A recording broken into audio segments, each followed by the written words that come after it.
My name is Sophia Flörsch. I am a German racing driver, and right now we're actually in south of France in Le Castellet for the second round of the ELMS Championship. And I'm actually here this weekend with APR Racing, a team I was racing for already 3 years ago. We had good success together, finished on the podium twice in ELMS, and yeah, we're kind of back together again. So in the end of 2021, actually, I had the chance to do the season final in Portimao for APR Racing, and we had, it was kind of the first time doing a race weekend with them, and we immediately finished on the podium, which was obviously a really good start into the relationship, partnership, however you want to call it.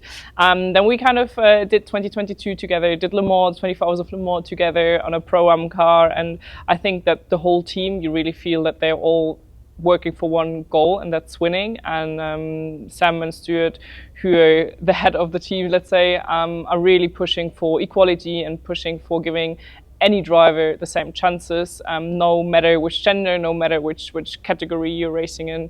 And I think that's something which really stands out in motorsport, and they've always been really open and honest, and that's something I really rate high. So proud and happy to be back working with them on a different kind of level actually right now, and we'll see what we'll then do in the future together. I think what APR makes really special is actually that everyone is driving for success, and they might not have the 100% same chances as other teams or possibilities as other teams, but they work their asses off, if I can say that the way. And they're really honest people, you know, everyone in the team owners, they really do motorsport because it's in their blood. It's in their blood to perform and to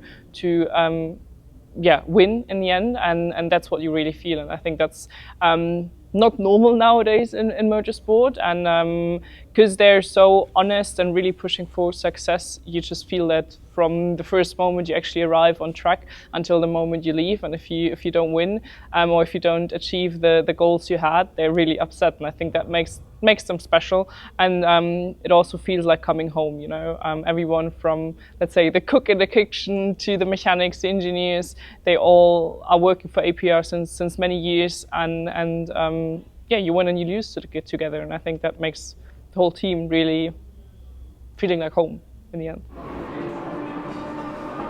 Well, I do the sport since 20 years now, and at some point, you know, you really kind of figure out what you want and for which team you want to race and for what you're pushing for. And in the end, I've always had the goal to compete with the best of the best, and also always the goal, the aim to just be given the same chances and possibilities as other drivers. And I think there is many parallels between Algarve Pro Racing and obviously myself.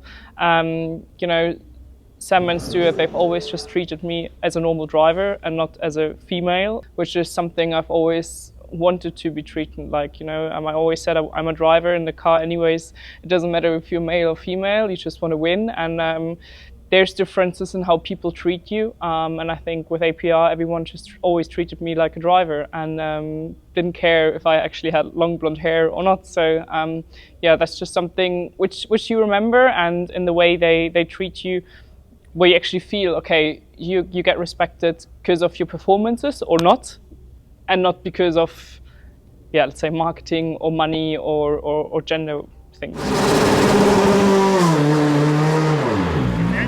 It's quite funny because obviously I was racing with APR like 3 years ago, but there's still so many people who've been there already like many years back. It's David Leach actually, you know, one of, or like the engineer, I would say, the chief engineer, and also who's running one car. I did Le Mans together with him in 2022. It was 2022.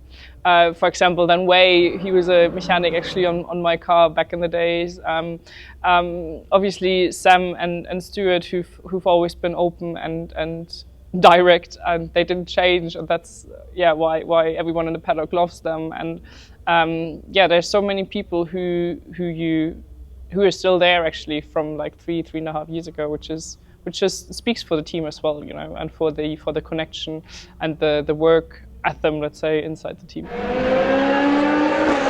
Motorsport is a action sport in the end, and endurance racing, obviously, in the P2s, you travel with high speeds, not just on the straights, but also in corners. So obviously, for example, also when you do 24-hour races, you really rely on the car and the material which is inside the car, because in the end, it's kind of life depending as well. If you're unlucky, it can end not so nice. So in the end, you really have to have that relationship and trust, let's say, with your mechanics, with your engineer, with the whole team, to be sure that they prepare the car the right way, that kind of nothing is going to fail. Obviously, it's still a technique-driven sport, so always things can happen which are out of a human control and which is completely normal. But in the end, I think it's just in building that trust and knowing that everyone is pulling on the same strings to kind of make it work and drive for success, and not just be driving in circles, but actually to be here for winning. And I think that's also, it's just something which is necessary and something which I've always felt from stepping in the car for the first time with APR. Obviously, motorsport is sometimes things happen which we don't plan, no one wants it, but that's racing. Best example, Le Mans 2022. Every single time you step into a car, you're fully confident everything is going to hold together and everything is going to work. I mean, obviously, if it's raining or if it's difficult situations, sometimes you might have to risk something a little bit more. But I think that's just racing. Obviously, in 20 years of motorsport, I've done many different categories, and from, GT3 racing and DTM to formulas, which I've done most of my time actually, and then obviously endurance racing. You do need a different mindset for every single of those, let's say, categories, just because, for example, best example is in formulas, you're alone, you have your engineers, your mechanics working for you and for your car, which you can tune as you want, and it's a sprint race.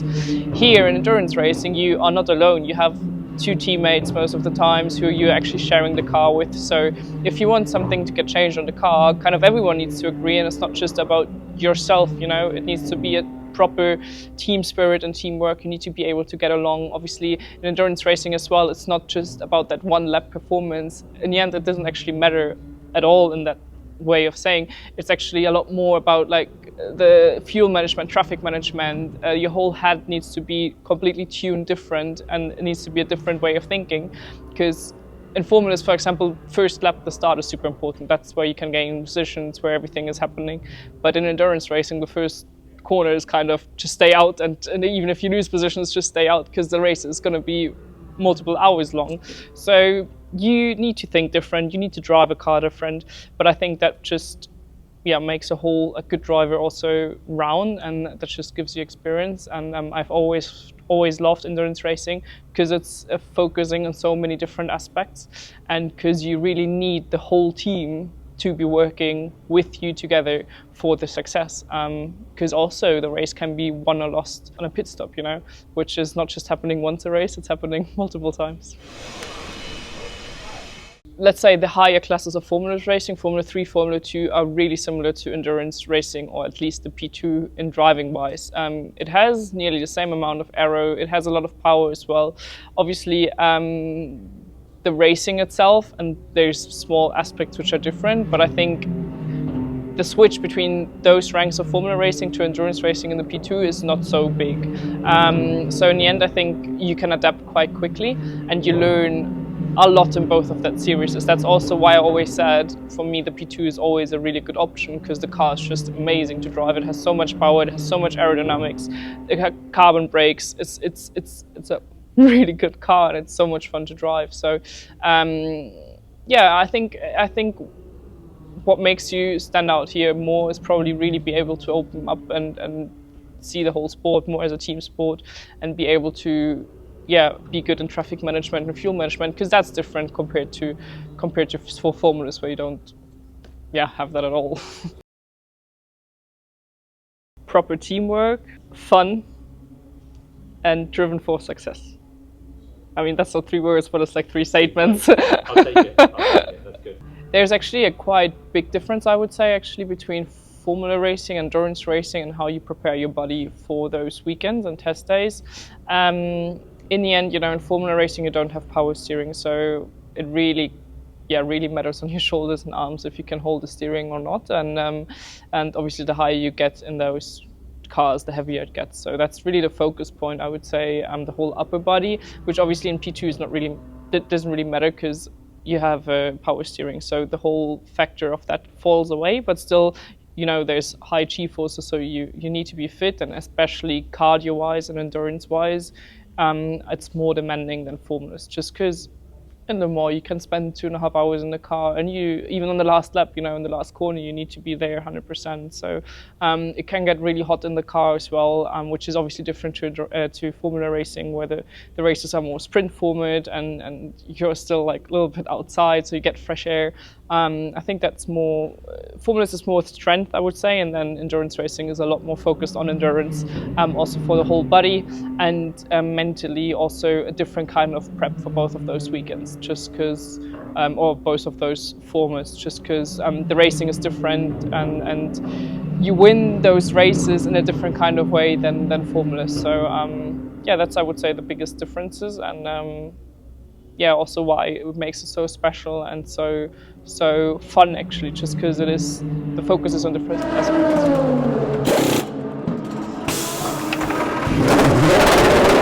I'm just super happy to be back in the endurance paddock, to be back in the P2 and meet all of the fans. I mean, I've always said that in the end we're all, I think, also racing for fans, and especially for kids.